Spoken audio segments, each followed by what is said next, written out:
Dia 12, resolent problemes de selectivitat. En l'espai de 3 dimensions reals es donen els punts A, 3, 1, 1, B, 0, 0, 1, C, 4, 1, 2 i D, 1, 1, T, en què T és un valor real. Apartat A. Per a quin valor de T els 4 punts són coplanaris? Apartat B. Trobeu el valor de T per tal que el tetraedre irregular que formen els 4 punts tingui un volum de 5 unitats cúbiques. Nota: el volum d'un tetraedre definit pels vectors B1, B2, B3 és igual a 1/6 del valor absolut del determinant de la matriu formada per tots 3 vectors.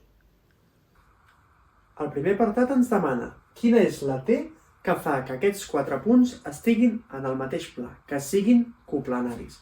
El que hem de fer és crear vectors entre els diferents punts i veure si estan tots alineats entre ells. El vector AB el calculem fent la resta, B menys A, per tant serà menys 3, menys 1, 0. AC, 4 menys 3, 1, 1 menys 1, 0, i 2 menys 1, 1. I el vector AD és 1 menys 3, menys 2, 1 menys 1, 0, i T menys 1, doncs T menys 1. Ara el que hem de fer és un determinant amb els 3 vectors, i aquest determinant igualar-lo a 0, perquè així tenim que són linealment dependents i per tant estan en el mateix pla. Utilitzarem els adjunts d'aquesta fila perquè així és molt senzill, sí? Utilitzarem aquesta fila i per tant farem menys 1 per 1, 1, menys 2, T menys 1, igual a 0. Aquest menys és igual perquè se'n va multiplicant, i per tant tindrem T menys 1 més 2 igual a 0. Per tant, T més 1 igual a 0.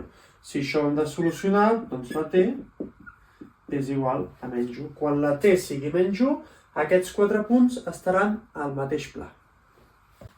El segon apartat ens demana quin és el volum del tetraedre que formen els 4 punts quan el punt D, que és el que porta la T, està desplaçat. I ens demana quina és la T perquè aquest volum sigui 5. Aquest determinant és el determinant entre 3 vectors del tetraedre i aquest determinant ja l'hem calculat a l'apartat anterior. Per tant, el 1/6 per T més 1, recordeu la fórmula anterior, serà igual a 5.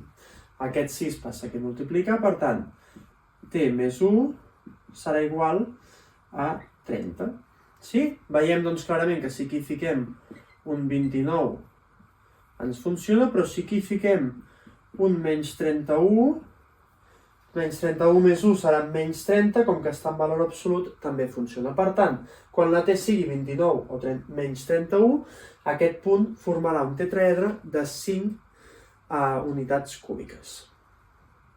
Demà, problema de derivades.